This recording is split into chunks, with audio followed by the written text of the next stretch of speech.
जय हिंद दोस्तों। हमने क्लास 9th का कोशिका चैप्टर के बारे में पढ़े थे। उसमें हम 2 वीडियो बना लिया है जो आप हमारे डिस्क्रिप्शन में जाइए, वहाँ आपको मिल जाएगा। तो चलिए अब हम यहाँ समझते हैं। अब हम इससे आगे समझते हैं। दरअसल पीछे वाले क्लास में हमने राइबोसोम तक समझ लिए थे। हम यह समझा था आखिर अंतःपरद्रव्य जालिका 2 प्रकार का होता था, एक चिकनी अंतःपरद्रव्य जालिका और दूसरा खुरदरी अंतःपरद्रव्य जालिका। जो खुरदरी अंतःपरद्रव्य जालिका होता था, इसके ऊपर छोटा छोटा सा एक कण होता था। उसी कण का नाम क्या था? राइबोसोम। उसी कण का नाम क्या था? राइबोसोम। तो आज हम इससे राइबोसोम के बारे में समझने का प्रयास करते हैं। तो चलिए हम समझते हैं ये राइबोसोम होता क्या है। तो दरअसल आप ये समझिए, राइबोसोम हमारे शरीर में प्रोटीन संश्लेषण का काम करता है। इसका मतलब क्या हो गया? आखिर ये हमारे शरीर में आता है जो प्रोटीन को संश्लेषित करता है, मतलब प्रोटीन को बनाता है। हमारे शरीर में अपना आवश्यकता से थोड़ा बहुत प्रोटीन बना लेता है। जो प्रोटीन को बनाने का काम कौन करता है? राइबोसोम करता है। तो चलिए हम राइबोसोम के बारे में यहाँ समझते हैं। दरअसल यहाँ लिखा है राइबोसोम क्या होता है। राइबोसोम यह कोशिका के खुरदरी अंतःपरद्रव्य जालिका पे रहता है। आप लोग सोचिए खुरदरी अंतःपरद्रव्य जालिका होता क्या है, तो दरअसल समझिए। दरअसल ये एक कोशिका है। ये क्या है? कोशिका है।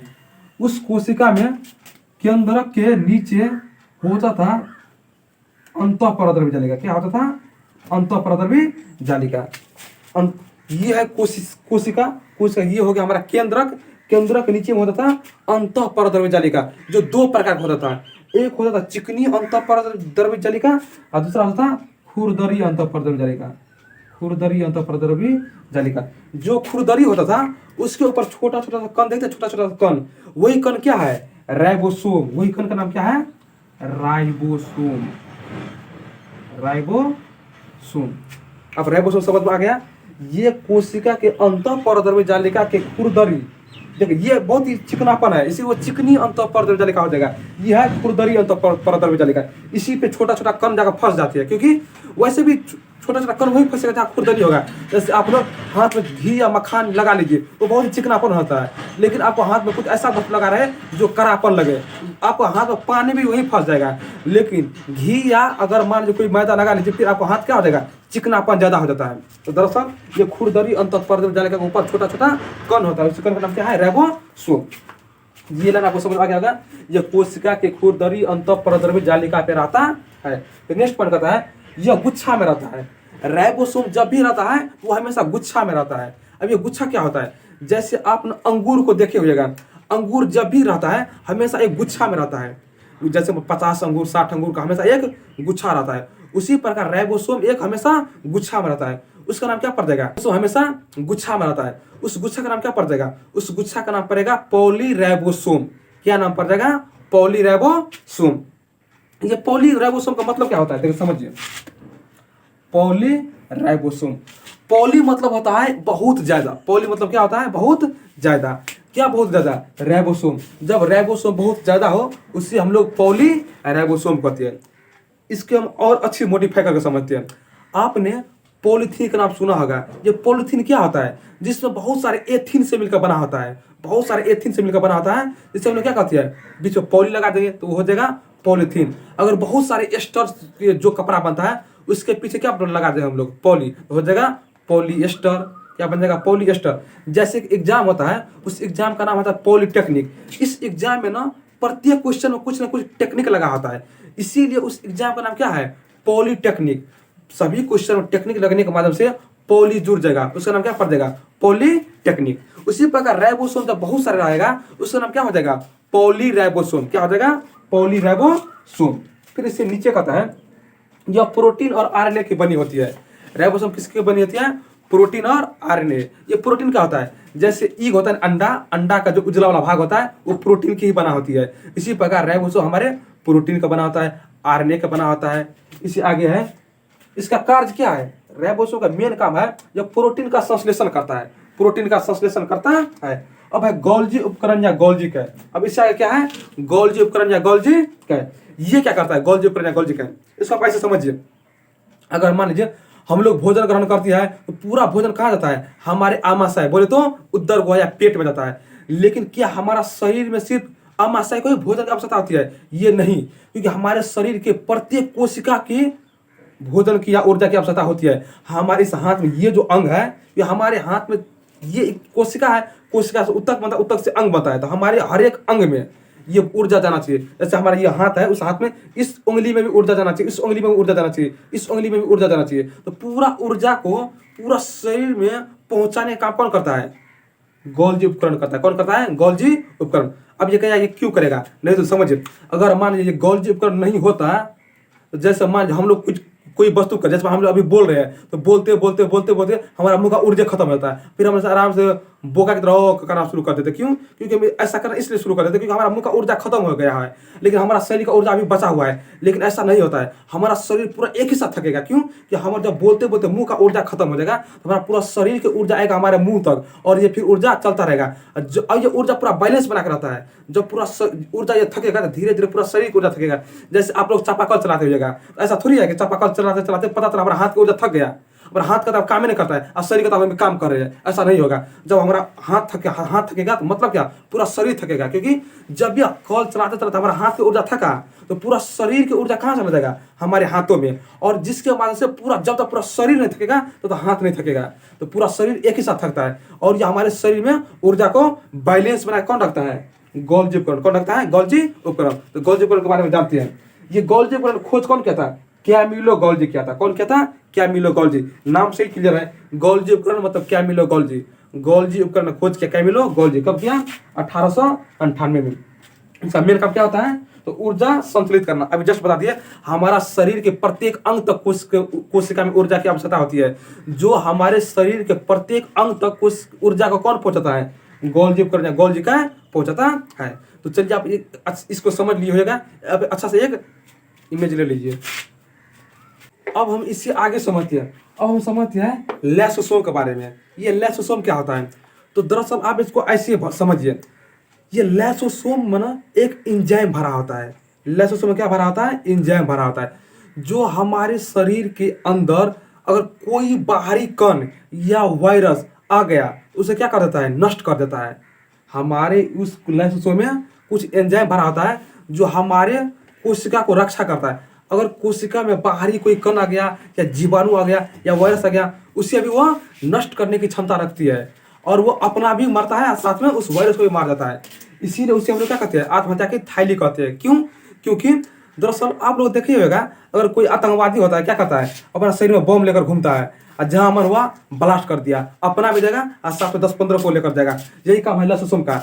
लैसोसोम का मेन काम होता है टूटे फूटे अंगों को रक्षा करना। जैसे मान लीजिए ये हाथ है, उस हाथ हम स्टिक से पीटेंगे, जब हाथ पे स्टिक से पीटेंगे तो हमारा हाथ का कोशिका क्या हो जाएगा? डैमेज होकर के मर जाएगा, नष्ट होकर के मर जाएगा। जब हमारे हाथ का कोशिका मर जाएगा तो अब क्या हो जाएगा? यहाँ तो पूरा कोशिका ही मर गया। जब कोशिका मर जाएगा तो अगल बगल के कोशिका के अंदर जो भरा रहता है लैसोसोम, वो लैसोसोम क्या करेगा? अपना थोड़ा थोड़ा एंजाइम छिड़केगा, और थोड़ा थोड़ा एंजाइम छिड़क छिड़क के पूरे कोशिका को क्या कर देगा? पचा के पचौनी बना देगा। मतलब पूरे कोशिका को साफ कर देगा। तो मतलब ये टूटे फूटे अंगों को भी रक्षा करता है। और ये इसमें कौन सा एंजाइम बना होता है? इसमें हाइड्रोलिटिक नामक एक एंजाइम बना होता है, जो क्या करता है? हमारे कोशिका में कोई बाहरी कण हो गया या वायरस हो गया किसी भी चीज को अंदर प्रवेश नहीं कर देता है। अगर ये प्रवेश कर गया तो अपने शरीर को फाड़ लेगा। क्योंकि वायरस, जैसे मान लीजिए हमारा एक कोशिका है, इस कोशिका में जैसे मान लीजिए वायरस प्रवेश कर गया, तो ये क्या करेगा? अपना शरीर को खुद ही फाड़ लेगा। लैसोसोम अपना भी देगा, साथ में वायरस को भी स्वाहा कर देगा। तो ये बहुत ही अच्छी बात है लैसोसोम के बारे में। तो चलिए अब लैसोसोम के बारे में समझते हैं। ये लैसोसोम का खोज कौन किया था? लैसोसोम का खोज किया था क्रिश्चियन डी डब्बे ने।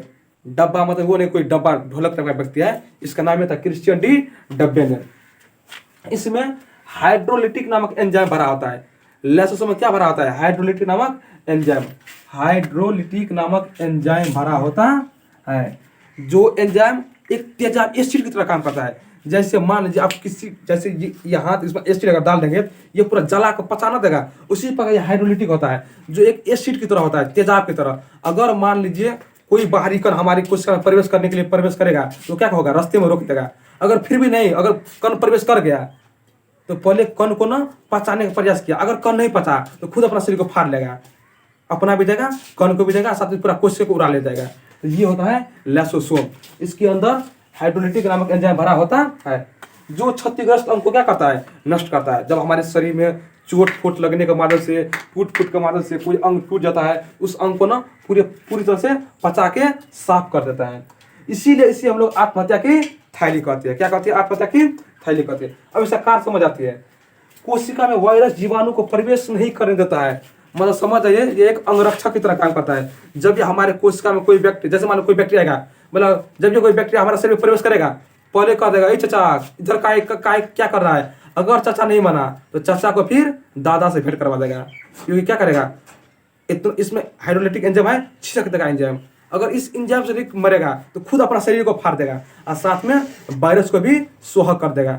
लेकिन कुछ वायरस इससे भी ज्यादा पहुंचल फकीर होता है, जो इसके पकड़े में नहीं आता है, जो हमारे शरीर में प्रवेश कर देता है। अगर इसके पकड़ में आ गया लाजोसोम तो कोई वायरस को छोड़ेगा नहीं, क्योंकि वायरस को वो देखना भी नहीं चाहता है, ये लाइसोसोम। तो इसके समझ में गया, ये कोशिका में वायरस जीवाणु को प्रवेश नहीं करने देता है। दूसरा, ये टूटे फूटे अंगों को बता देता है। अब हम लोग समझते हैं माइटोकॉन्ड्रिया के बारे में। क्या समझते हैं माइटोकॉन्ड्रिया के बारे में? क्या होता है माइटोकॉन्ड्रिया? दरअसल समझिए, ये कोशिका में ही पाया जाता है। दरअसल जब हम लोग भोजन ग्रहण करते हैं तो भोजन ग्रहण करने के साथ साथ हमारा भोजन में से ऊर्जा, भोजन जब टूटता है तो भोजन किसके रूप में बढ़ता है? ऊर्जा के रूप में। तो भोजन कहाँ टूटता है? भोजन को पूरी तरह से तोड़ के ऊर्जा बनाने का काम ये माइटोकॉन्ड्रिया का है। ये हमारे सेल के अंदर मौजूद होता है, जो भोजन को तोड़ के पूरी तरह से उसमें से ऊर्जा प्रदान करता है। तो इसीलिए यहाँ लिखा है माइटोकॉन्ड्रिया में, इसमें भोजन का पूर्ण ऑक्सीकरण होता है, मतलब भोजन का पूरी तरह से टूट फूट होकर के पूरा ऊर्जा निकला जाता है, और यह ऊर्जा को एटीपी के रूप में जमा करता है। जो ऊर्जा को किसके रूप में जमा करता है? एटीपी के रूप में। जैसे मान लीजिए हम लोग जो है, हम लोग क्या करते हैं, जैसे मान लीजिए हम लोग को, ये एटीपी होता क्या है? एटीपी आप समझिए, जैसे एटीपी होता क्या हुआ, ऊर्जा का एक छोटा सा रूप। जैसे लड्डू होता है, लड्डू को तोड़ देगा तो छोटा छोटा बुनिया हो जाएगा, ये बुनिया क्या कहलाएगा? एटीपी। और जोड़ दीजिएगा तो लड्डू। तो मतलब कि वह ऊर्जा को छोटे छोटे रूप में जमा करके रखता है, एक न एक दिन काम आएगा। ये ऊर्जा क्या करता है? छोटे छोटे रूप में जमा करके रखता है, और इसे पावर हाउस कहते हैं। इसीलिए हम लोग क्या कहते हैं? Power house. क्यों? क्योंकि पावर हाउस क्यों? क्योंकि जहां बिजली आता है उसे हम लोग क्या कहते हैं? पावर हाउस कहते हैं। बिजली मतलब क्या है? वहां से पूरा मतलब पूरा कई गांव में बिजली सप्लाई होता है। उसी प्रकार हमारा शरीर में ये माइटोकॉन्ड्रिया ऊर्जा होता है, जहां से पूरा शरीर में ऊर्जा सप्लाई होता है। कॉन्ड्रिया में जैसे मान बिजली होता है, बिजली में क्या होता है? बिजली जैसे पावर हाउस होता है, उस पावर हाउस से पूरे गांव में बिजली सप्लाई होता है। उसी प्रकार हमारे ये शरीर में होता है माइटोकॉन्ड्रिया। जो माइटोकॉन्ड्रिया क्या करता है? ये माइटोकॉन्ड्रिया में दरअसल की ऊर्जा जमा होता है, जो पूरा शरीर में ऊर्जा को पहुंचाता है। इसीलिए इसे हम लोग क्या कहते हैं? पावर हाउस या कोशिकीय ऊर्जा गृह कहते हैं। तो आपको माइटोकॉन्ड्रिया के बारे में समझ में आ गया होगा। चलिए आप इसका स्क्रीनशॉट ले लीजिए। तो चलिए अब हम इससे आगे समझते हैं। अब हम समझते हैं लवक या प्लास्टिड। ये लवक या प्लास्टिड क्या होता है? यह सिर्फ पेड़ पौधा में ही पाया जाता है। लवक या प्लास्टिड सिर्फ पेड़ पौधा में ही पाया जाता है। दरअसल ये लवक या प्लास्टिड ना बहुत ही होशियार होता है। उसे पता है आखिर पेड़ को हमें कैसे जीवित रखना है, जिसके माध्यम से जो पूरी तरह से पूरा पेड़ पौधा को कंट्रोल या बैलेंस कर लेता है। आप लोग सोचेगा ये कैसे करता है? दरअसल समझिए, ये लवक या प्लास्टिड पेड़ पौधा को पता है, पेड़ पौधा को पता है कि हमको क्या होने वाला है। साल के प्रत्येक अप्रैल महीना में पेड़ का क्या होता है? पत्ता झड़ जाता है। पतझड़ का मतलब होता है पेड़ का पत्ता झड़ जाता है। जब पेड़ का पत्ते झड़ जाएगा तो पूरा टकला हो जाता है पेड़ पौधा। जब पेड़ पौधा टकला हो जाता है तो पेड़ मानो पत्ता ही उसका भोजन बनाता है। अब पत्ता है ही नहीं, अब भोजन कौन बनाएगा? इसीलिए पेड़ पौधा को पता है कि हमें पूरे प्रत्येक वर्ष पतझड़ का समय होगा, पूरा टकला झड़ जाएगा, टकला बोले तो पूरा पत्ता झड़ जाएगा, जिसके माध्यम से हम लोग भोजन बनाएंगे कैसे, भोजन रखेंगे कैसे, बहुत ही बड़ा टेंशन में होता है। इसीलिए उस पेड़ में होता है लवक या प्लास्टिड। वो कहता है पेड़ को, ए भाई साहब टेंशन मत लो, हम अभी जीवित है। मतलब कि ये लवक या प्लास्टिड कितने प्रकार हो जाते हैं? 3 प्रकार के।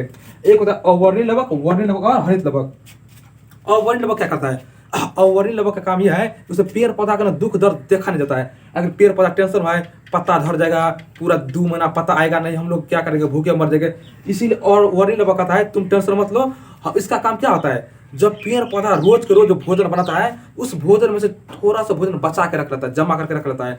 और कब तक रखता है? 1 साल तक रखता है। अब बताइए, थोड़ा थोड़ा भोजन को 1 साल तक जमा करेगा तो कितना ना भोजन हो जाएगा। तो अवर्णीय लवक का काम है, ये जड़ में पाया जाता है, पेड़ पौधे के जड़ में। वो क्या करता है? भोजन को प्रत्येक दिन थोड़ा थोड़ा जमा करके रखता है और एक साथ जमा करके रखता है। क्यों? क्योंकि अगली बार जो पतझड़ का जो समय होगा, तो पतझड़ के समय में इतना ना भोजन उसके पास रहेगा कि नया पत्ता भी निकल जाएगा, उसके साथ साथ पेड़ पौधा को मोजर भी आ जाएगा और फल भी आ जाएगा। इतना भोजन को स्टोर करके रखा होता है। कौन? ये अवर्णी लवक। अवर्णी लवक बहुत ही होशियार होता है, ये भोजन को जमा करके रख लेता है कि पतझड़ के समय में उसका उपयोग करेंगे। और दूसरा क्या होता है? वर्णी लवक। ये वर्णी लवक क्या करता है? ये पेड़ पौधा में फल और फूलों का रंग प्रदान करता है। इसका मतलब क्या हो गया? जैसे आप टमाटर को देखते होइएगा, ये ना लाल कलर का होता है। इसका मतलब ये नहीं कि छोटा सा बच्चा गया और ये पूरा कलर रंग दिया। हम लोग बिना रंगे हुए टमाटर कलर लाल होता है, फूल का कलर 6-7 कलर का होता है। इसमें 6-7 कलर आ कैसे गया?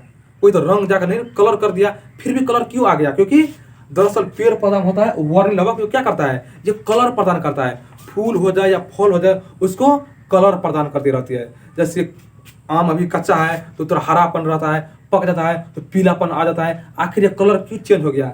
वर्णी लवक के कारण से। और तीसरा होता है हरित लवक। इससे तो आपको पता होगा क्लोरोप्लास्ट, जो भोजन को बनाता है। जब तक सूरज का प्रकाश आते रहता है तब तक पेड़ पौधा में भोजन बनाते रहता है। क्लोरोप्लास्ट या हरित लवक ये पेड़ के पत्ती में पाया जाता है, पत्तियों में पाया जाता है, जो भोजन को बनाते रहता है। तो लवक का प्रकार कितने प्रकार के? 3 प्रकार के।